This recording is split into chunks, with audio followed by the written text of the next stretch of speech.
Cette publication porte sur les conséquences de la grippe aviaire hautement pathogène qui a touché la seule et unique colonie de Foutbassan française qui se trouve en Bretagne sur l'île de Rouzic. On a tous entendu parler de la grippe aviaire. Elle a entraîné notamment l'abattage de millions d'oiseaux d'élevage. Elle a aussi entraîné la mort de milliers d'oiseaux sauvages migrateurs. Et ce qu'on sait moins, c'est que à partir de 2021, une nouvelle souche de grippe aviaire dite hautement pathogène, H5N1, a commencé à se propager dans toute l'Europe. Et la particularité de cette souche, c'est qu'elle a été beaucoup plus mortelle pour les populations d'oiseaux marins. Et elle a notamment décimé la population d'oiseaux marins à Rouzic. Pendant l'épidémie, en 2022, 58% des adultes reproducteurs et 90% des poussins sont morts à cause de la grippe aviaire. Et à la fin de l'épidémie, on a pu observer des oiseaux survivants qui présentaient une modification de la couleur de leurs yeux. En fait, on observait des yeux tachetés ou des yeux noirs, alors qu'habituellement, les Foutbassans ont une couleur d'yeux plutôt bleu pâle. Et en testant les niveaux d'anticorps de ces oiseaux, on s'est aperçu en fait que les yeux noirs étaient un symptôme de la grippe aviaire et donc on pouvait suivre en fait les effets à long terme de la grippe aviaire en suivant ces oiseaux. Et on s'est demandé du coup si les yeux noirs affectaient l'acuité visuelle des oiseaux et si ça affectait aussi leur comportement, s'ils avaient plus de mal à trouver leur nourriture en mer et si ça avait une incidence sur leur capacité à se reproduire.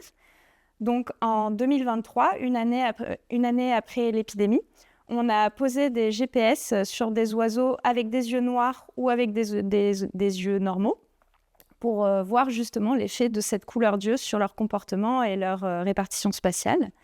Et en fait, on n'a trouvé aucune différence entre les oiseaux qui avaient des yeux noirs et des yeux normaux.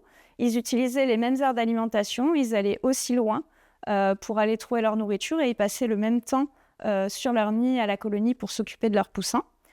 Donc les yeux noirs n'avaient pas d'incidence sur le comportement et la reproduction de ces oiseaux. Ensuite, on a voulu aussi comparer ces comportements à d'autres trajets en mer qu'on avait enregistrés entre 2005 et 2019. Et on a trouvé que les Foutbassans en 2023, donc un an après l'épidémie, s'alimentaient beaucoup plus proches de leur colonie et que le succès de reproduction était bien meilleur par rapport aux années précédant l'épidémie.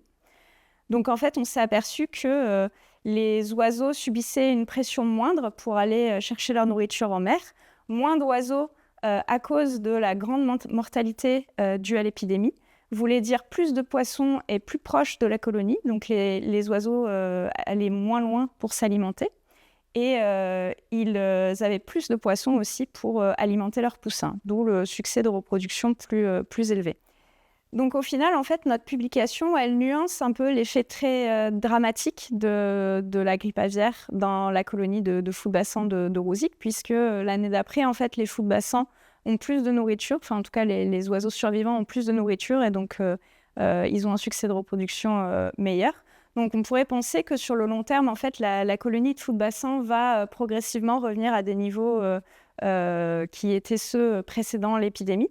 Le problème, c'est que les oiseaux marins, et notamment les Foutbassans, font face à de nombreuses autres pressions, comme la surpêche, la pollution, le réchauffement climatique.